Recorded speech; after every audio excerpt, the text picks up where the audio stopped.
اعوذ باللہ من الشیطان الرجیم بسم اللہ الرحمن الرحیم۔ ہر سال جشن سعودیہ منایا جاتا ہے جس کا قرآن و حدیث میں کوئی ثبوت نہیں۔ ہر سال غسل خانہ کعبہ دیا جاتا ہے جس کا قرآن و حدیث میں کوئی ثبوت نہیں۔ ہر سال غلاف کعبہ تبدیل کیا جاتا ہے جس کا بھی قرآن و حدیث میں کوئی ثبوت نہیں۔ غلاف کعبہ پر ایک آیت لکھی جاتی ہے جس کا بھی قرآن و حدیث سے کوئی ثبوت نہیں۔ مدارس میں ہر سال ختم بخاری ہوتا ہے جس کا بھی قرآن و حدیث میں کوئی ثبوت نہیں۔ محافل سجائی جاتی ہیں، جلسہ عام ہوتا ہے جس کا قرآن و حدیث میں کوئی ثبوت نہیں۔ ہر سال تبلیغی اجتماع ہوتا ہے، چلے لگائے جاتے ہیں جس کا قرآن حدیث سے کوئی ثبوت نہیں۔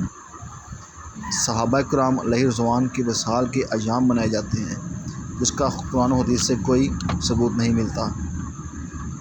جشن دیوبند و اہل حدیث منایا جاتا ہے جس کا بھی قرآن حدیث سے کوئی ثبوت نہیں۔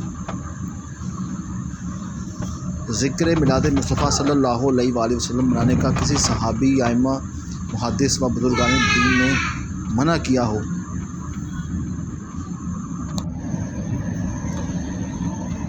جشن دیوبند و اہل حدیث منایا جاتا ہے جس کا بھی قرآن و حدیث سے کوئی ثبوت نہیں ملتا۔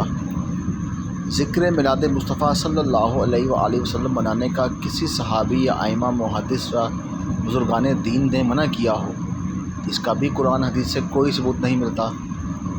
لیکن جیسے ہی میلاد النبی صلی اللہ علیہ وآلہ وسلم منانے کی بات آ جائے، سارے نام و نہاد مفتی، دین کے ٹھیکیدار کھڑے ہو جاتے ہیں اور شرک و بدعت کا شور الاپنا شروع کر دیتے ہیں، جبکہ انہیں خود بھی شرک و بدعت کی تعریف نہیں معلوم۔ ہم اپنے نبی پاک صلی اللہ علیہ وآلہ وسلم سے یوں ہی پیار کریں گے، ہر حال میں سرکار کا میلاد کریں گے۔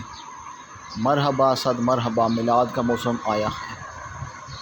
اللہم صلی علی محمد و علی آل محمد کما صلیت علی ابراہیم و علی آل ابراہیم انک حمید مجید۔